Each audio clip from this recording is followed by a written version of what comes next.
Assalamualaikum warahmatullahi wabarakatuh. Shalom, Talve, Om Swastiastu, Namo Buddhaya, salam kebajikan, salam sejahtera, dan salam sehat bagi kita semua. Perkenalkan, nama saya Yusuf Wilson Maynard Rafael, dosen dari program studi Diploma 3 Teknik Sipil, jurusan Teknik Sipil, Politeknik Negeri Kupang. Pada kesempatan ini, saya akan menyampaikan pernyataan diri dosen dalam bentuk unjuk kerja Tridharma Perguruan Tinggi atau PDD UKT PT untuk bidang pengajaran. Dalam penyampaian materi, saya menggunakan metode DIA, yaitu Delivery, Interaction, and Assessment. Delivery yaitu saya menyampaikan materi mata kuliah dengan ceramah dan praktek di kelas maupun di lapangan. Interaction yaitu saya memberikan kesempatan bagi mahasiswa untuk berdiskusi. Dalam hal ini, mahasiswa dapat bertanya atau memberikan pendapat terkait dengan materi yang telah disampaikan, sehingga mahasiswa dapat lebih mudah untuk mengerti dan memahami materi yang telah mereka terima selama proses pembelajaran. Assessment yaitu dalam bentuk penugasan dan pengetesan baik secara mandiri maupun kelompok, guna mendapatkan nilai secara objektif.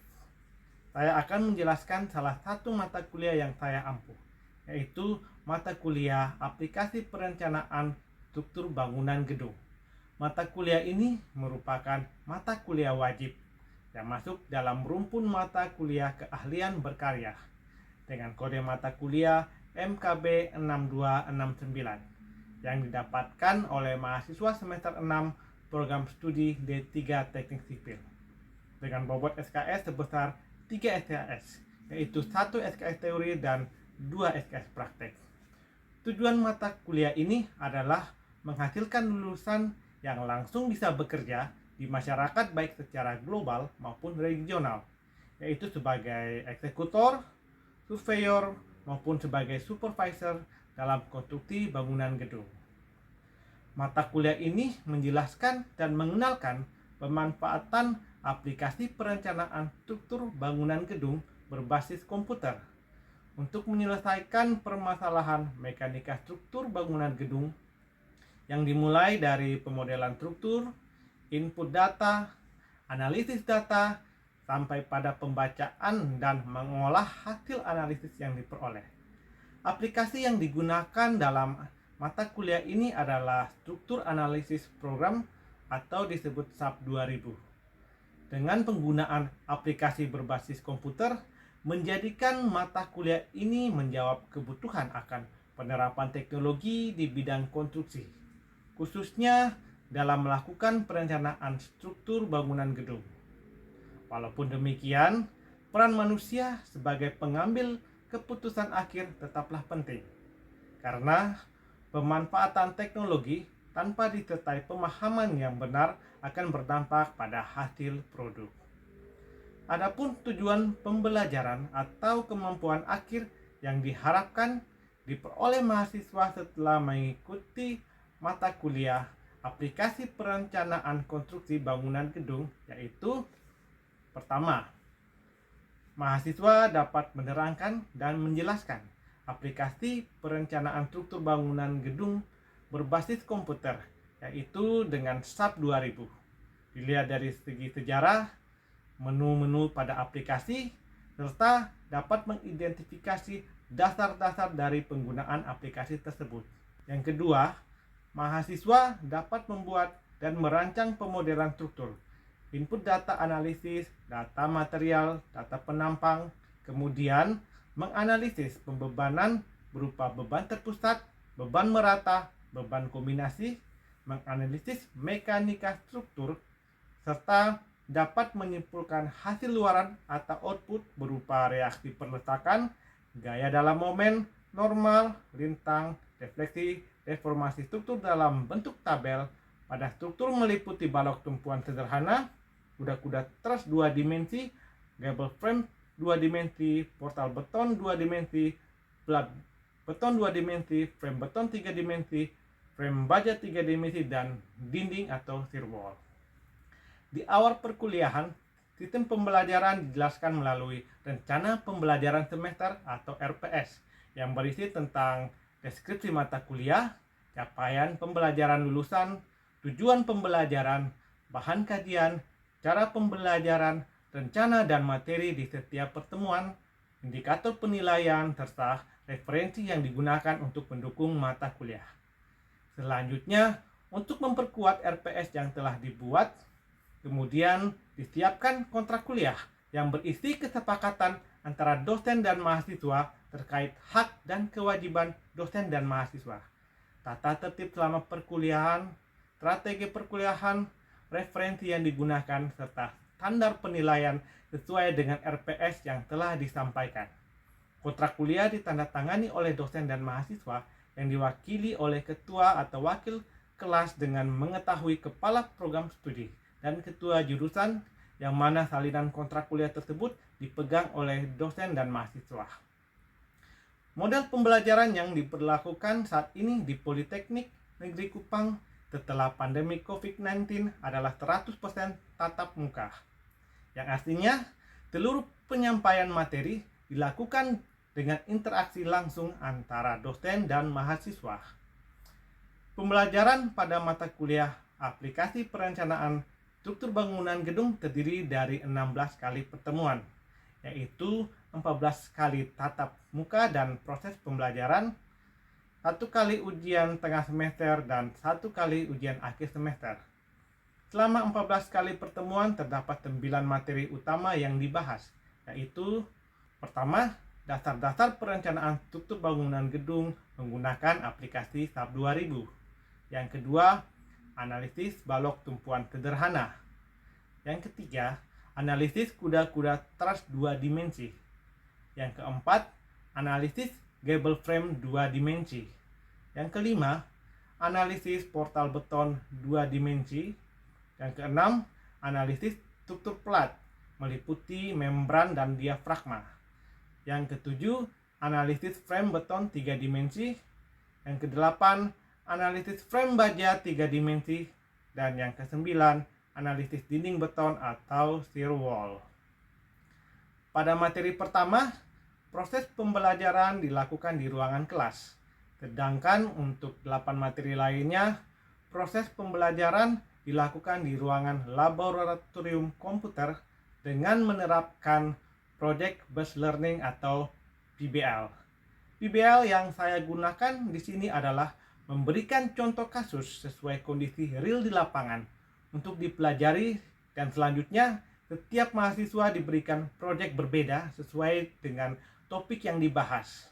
Setiap proyek tersebut harus diselesaikan sesuai dengan batas waktu yang telah ditentukan, sehingga di akhir semester mahasiswa dapat memahami seluruh tahapan analisis sampai dengan evaluasi hasil perencanaan struktur bangunan gedung, serta mengetahui strategi pemecahan masalah sesuai dengan kondisi di lapangan.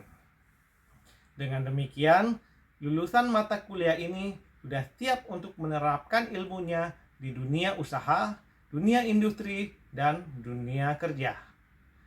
Untuk penilaian mata kuliah dilakukan melalui tugas mandiri, penilaian ujian tengah semester, penilaian ujian akhir semester, serta presentasi kehadiran dan keaktifan mahasiswa selama proses pembelajaran.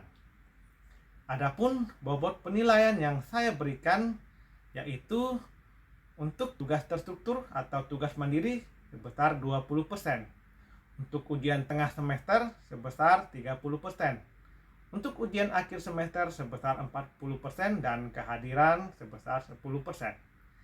Adapun media pembelajaran yang digunakan untuk menyampaikan materi yaitu menggunakan papan tulis, LCD, buku ajar, serta referensi pendukung yang wajib dimiliki mahasiswa.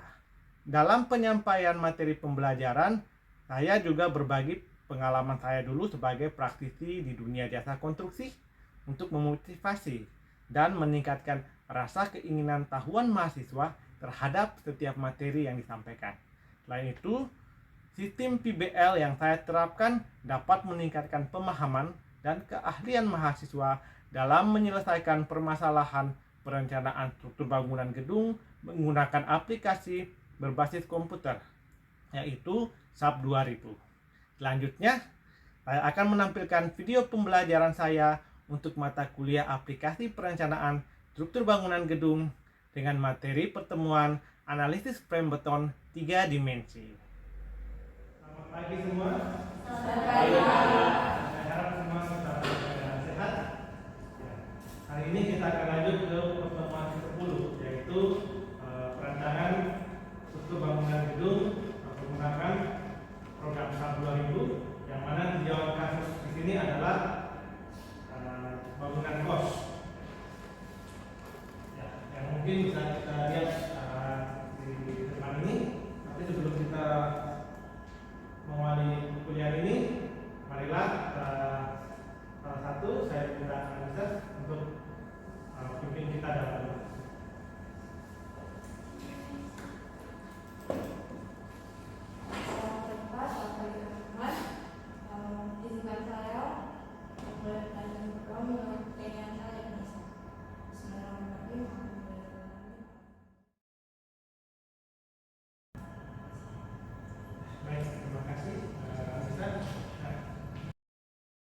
kita absensi dulu ya. Absensi kita di sini kurang lebih akan menjadi record untuk pertemuan sebelum dan pertemuan setelah. Pertama, Anggi Bemetan hadir, Anissa Suweti, Christian Lalu, hadir Pak, Daud Menendelo, Elizabeth Febriani, Fabiana Obo, Gusti Bibi, Keisa Saudale, Mariano Immanuel, Mesni Moro, William Mangua, hadir Pak, Gini Benu. Baik, semuanya hadir. Nah, selanjutnya kita melanjutkan materi kita dengan pemodelan 3 dimensi untuk struktur gedung bangunan sekolah, yang mana studi kasus kita adalah bangunan kos. Jadi kalau kita lihat di sini bisa dilihat bangunan kos terdiri dari 3 kamar ya. Lalu ada akses tangga. Ini untuk lantai dasar. Lalu untuk lantai atasnya kita lihat modul yang sama, yang terdiri dari 3 kamar dan tangga. Nah, lalu di sini data yang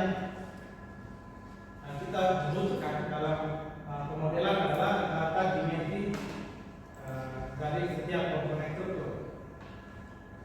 Kolom dimensinya berapa, balok berapa, lantainya tebalnya berapa. Jadi di sini kita sudah ada data kolom, dimensi kolom, slop, balok, plat lantai, plat atap. Ini atap kita menggunakan atap deck. Jadi selanjutnya untuk material untuk beton adalah 25 MPa. Dan di sini ada informasi bahwa kedalaman fondasi atau tinggi kolom pedestal tinggi 1,2 meter. Lalu lantai dasar ini tingginya 3,6 dan lantai atas itu 3,5. Jadi di lantai atas itu di elevasi puncak itu ada plat beton. Sehingga pertama-tama kita harus membuat gambaran elevasi dulu. Misalkan kita punya total seperti ini, berarti ini slope sekaligus lantai dasar, lalu lantai atas, dan ini adalah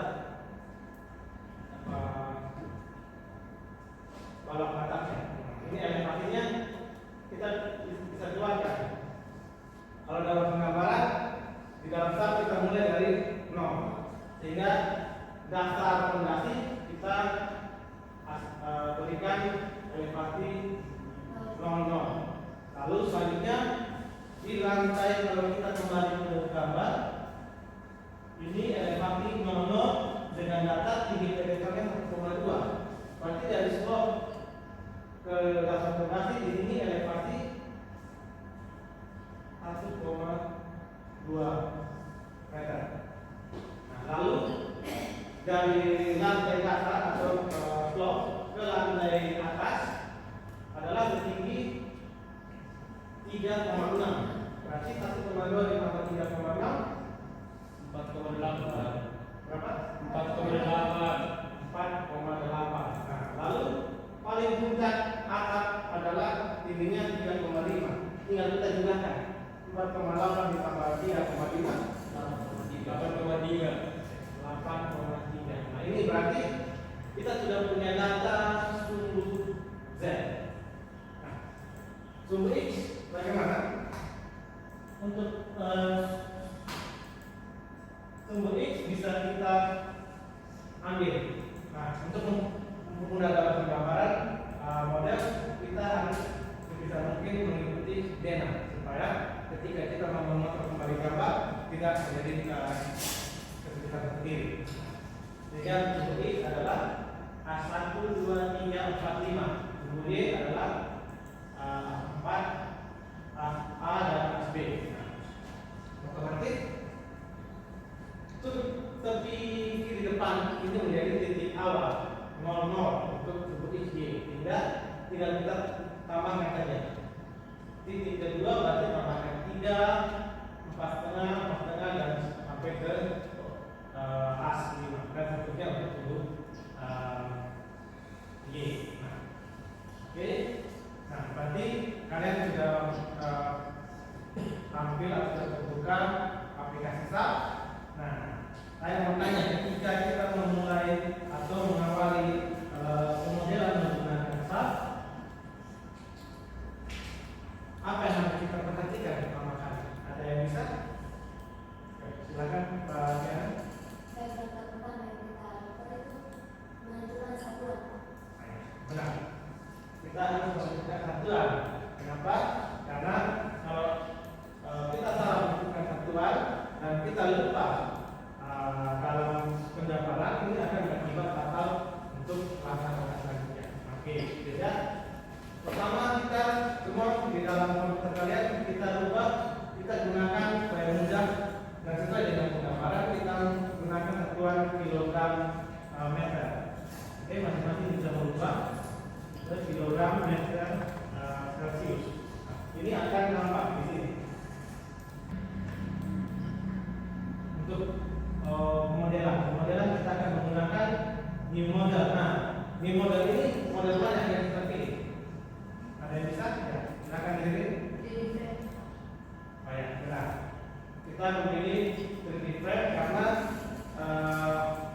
gedung kita akan analisis menggunakan analisis 3 dimensi.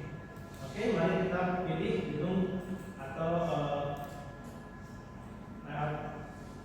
gedung 3 dimensi. Nah, ini akan bentuk seperti ini.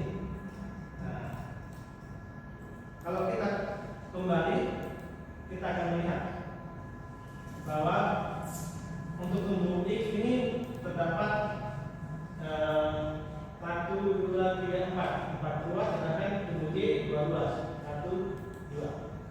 Hingga saat input data, kita dapat input di sini. Untuk number of story kita sudah lihat ada berapa? 1, 2, 3. Berarti kita input 3. Lalu ketinggian lantai ini kita asumsikan sama saja karena nanti kita ini karena pendekatan awal ya asumsi diasumsikan bahwa tingginya sama. Nah, lalu jumlah untuk sumbu X tadi berapa? Ada, kalau kita kembali ada 1, 2, 3, 4. Nanti kita ketik atau kita isi dengan 4 dengan jarak di sini boleh saja kita tidak perlu rubah jaraknya, nanti baru kita edit. Lalu untuk sumbu Y 2. Oke, kalau sudah kita oke. Akan nampak seperti ini. Nah, di sini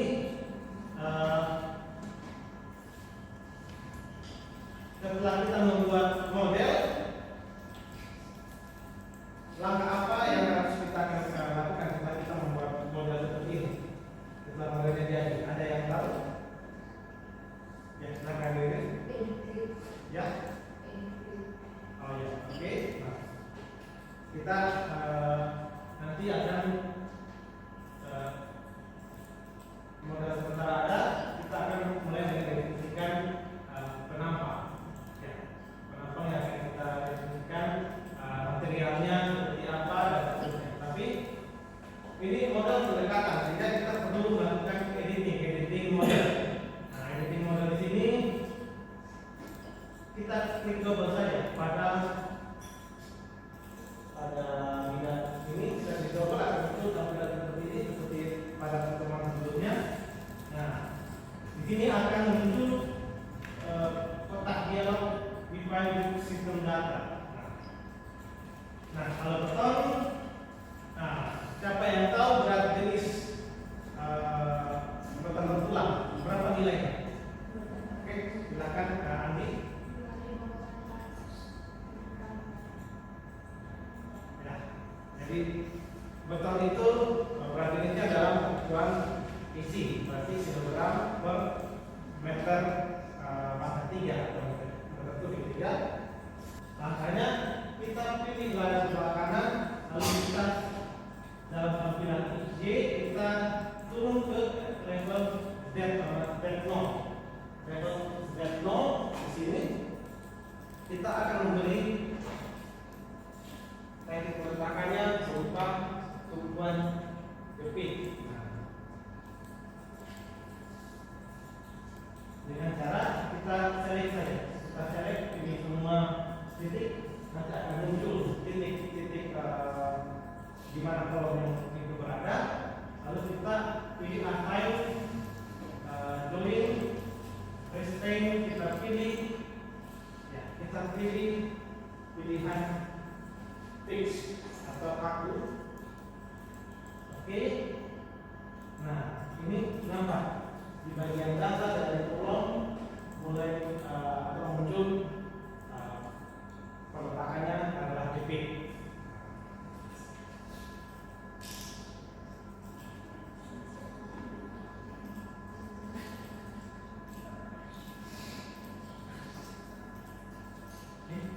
Coba saya lihat kemajuan. Oke, ya. Baik, oke, tinggal beberapa. Ya, oke. Nanti tinggal ini jangan lupa untuk mental dan berikan tumpuan titik. Jadi kurang lebih kalau yang saya perhatikan, saya lihat apa yang sudah dikerjakan.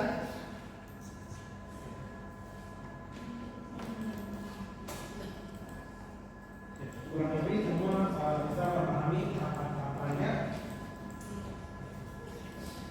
Nah, jadi di sini kenapa kemudian kita harus melihat dari gambar?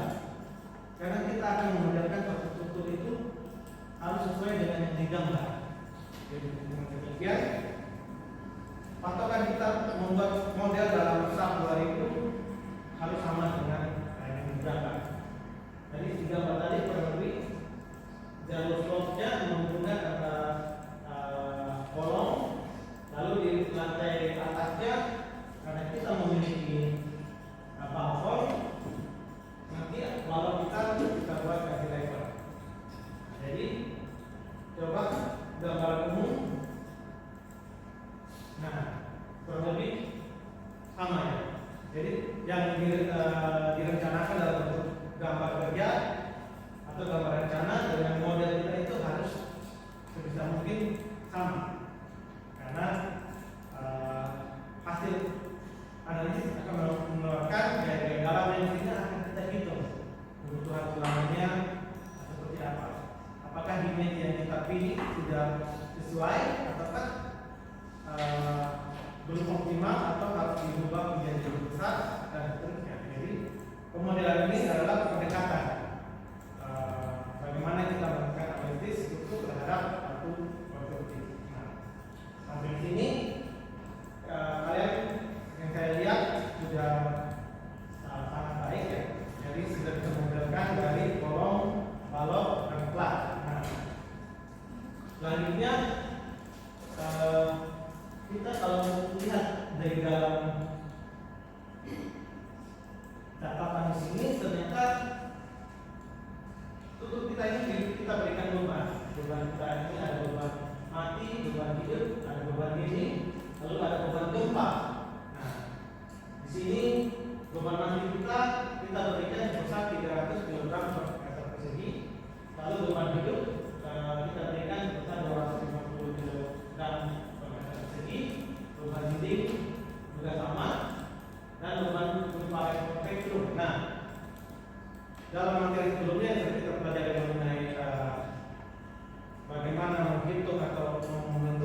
berubah, khususnya gempa retroseptur. Ini tinggal kita masukkan datanya. Jadi yang sudah kalian dapatkan di minggu sebelumnya, tahapan itu kita input di dalam pembebanan. Yang nanti sesuai dengan data kita berlokasi di Kota Kupang dengan kondisinya tanah sedang. Jadi seperti minggu sebelumnya data tersebut kita akan input di dalam pembebanan. Sampai di sini kurang lebih saya sudah melihat bagaimana pembebanannya, semua bisa memahami atau bisa membuat model, sehingga yang akan menjadi tugas untuk kalian selanjutnya adalah menginput beban. Dan seperti yang sudah disampaikan, ada beban mati, beban hidup, beban dinding, dan beban gempa. Jadi ini menjadi tugas keuangan yang nanti setelah ini silakan kalian kerjakan masing-masing. Nanti saya berikan waktu selama 2 hari. Setelah 2 hari ini silakan dikerjakan. Nanti hasil tersebut akan dikirim melalui Google Drive yang nanti akan saya bagikan linknya dalam grup. Sehingga di sini saya bisa memantau bagaimana perkembangan atau pemahaman antara materi pada pertemuan sebelumnya dan pertemuan hari ini. Kurang lebih itu yang saya sampaikan dalam pertemuan hari ini. Jadi bagaimana memodelkan bangunan 3 dimensi untuk struktur betul-betulan, ataupun nantinya pada pertemuan selanjutnya untuk struktur baja, kurang lebih sama. Langkah-langkahnya, tahapan-tahapannya itu sama. Jadi kita harus pasti harus mengikuti tahapannya, dan jangan sampai kita terlewat, karena setiap tahapan itu ketika terlewat dapat mengganggu atau membingungkan proses selanjutnya. Jadi tahapan-tahapan ini harap saya harapkan kalian ingat dan tetap melatih. Oke, baik, kurang lebih sejauh ini sampai di sini. Tugas yang sudah saya sampaikan tadi jangan lupa dikerjakan, bukan dalam 2 hari. Terima kasih atas kebersamaan. Sampai ketemu lagi di minggu depan. Selamat siang semuanya. Demikian penyampaian saya mengenai PDD UKT-PT untuk bidang pengajaran. Assalamualaikum warahmatullahi wabarakatuh. Shalom, Salve, Om Santi Santi Om, Namo Buddhaya, salam kebajikan, salam sejahtera, dan salam sehat bagi kita semua.